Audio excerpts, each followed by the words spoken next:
If your child has a red, itchy rash under the armpit that keeps coming and going, even after using moisturizer, you're not alone.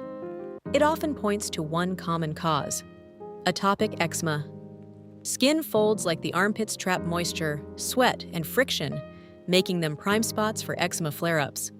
Children with a personal or family history of eczema, asthma, or allergies are especially prone, and dry seasons, scented products, or rough fabrics can keep triggering it.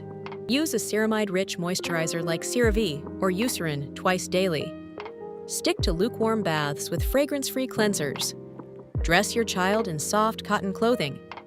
And use a cool mist humidifier during dry months to protect the skin barrier. If the rash spreads, becomes painful, or doesn't improve, your pediatrician may recommend a short course of low-strength hydrocortisone cream used safely under medical guidance. Worried about your child's recurring rash? Visit iCliniq.com to consult a board-certified pediatric dermatologist online. Gentle, expert care right from home.